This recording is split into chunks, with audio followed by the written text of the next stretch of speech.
In our quest to live a fulfilling life, each of us, consciously or unconsciously, selects a supreme value around which we orient our existence.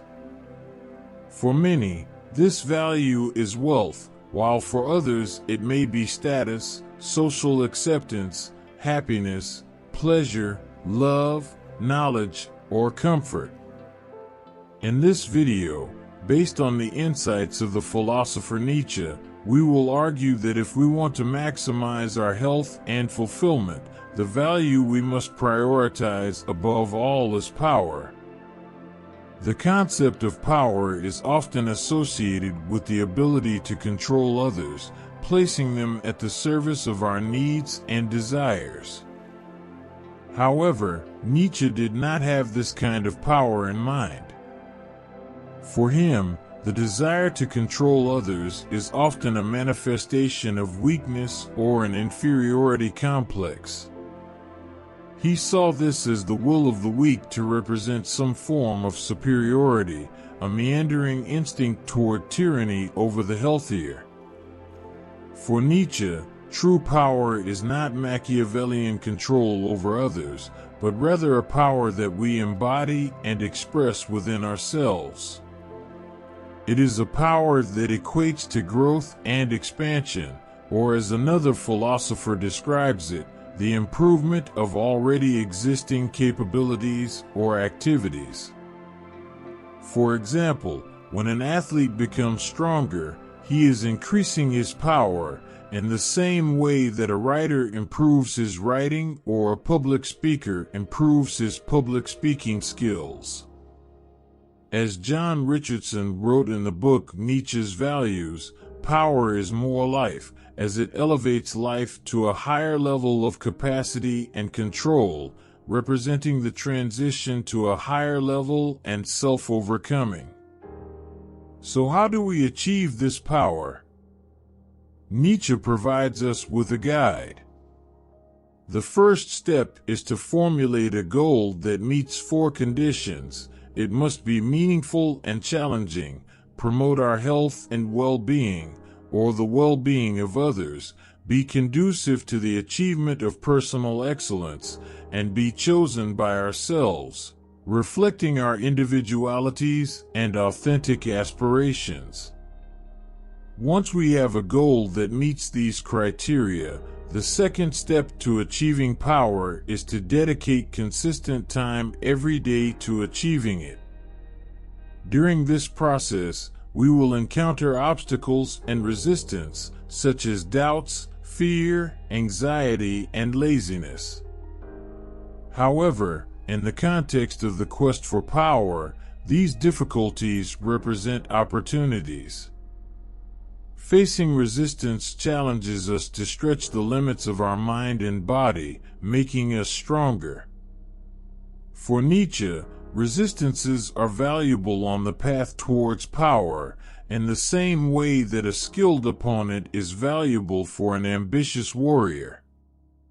Resistance acts as catalysts that drive us to improve our capabilities and overcome our weaknesses. As Nietzsche stated, the will to power can only express itself against resistance, as all growth and expansion involve a struggle against something that resists. Therefore, if we embrace the challenge of the game of endurance and victory, which consists of overcoming obstacles one after another, we will increase our power and eventually achieve the goals we set for ourselves.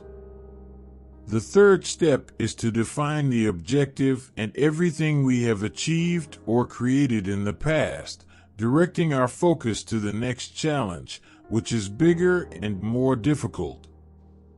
Regardless of how much we like what we have already achieved, we will soon need to oppose it and even our love for it.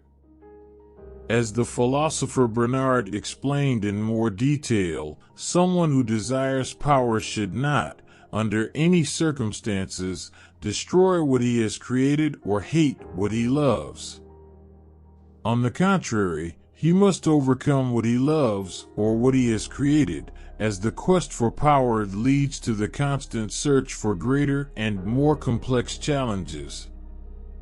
This explains why the quest for power takes the form of growth and self-realization, as described in Nietzsche's book The Will to Power. The quest for power has no end goal unless the journey itself is considered a goal.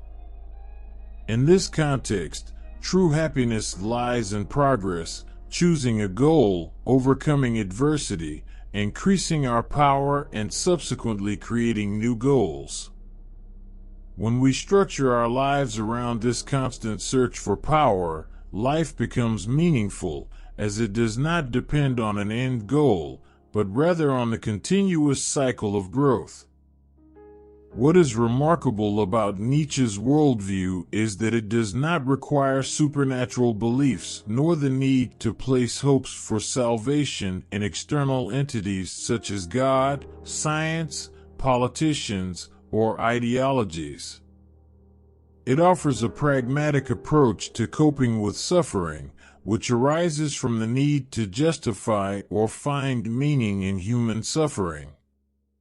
Valuing power as the highest human value, Nietzsche proposes that suffering is inherent to resistance, and when we value power, we also value suffering, as it is a fundamental part. The path towards power. In short, Nietzsche's ethics of power offers a practical way of dealing with suffering by considering power as a supreme value and valuing the resistances we encounter along the way. Pleasure arises when we experience the sensation of power, and true happiness lies in the triumphant awareness of power and overcoming.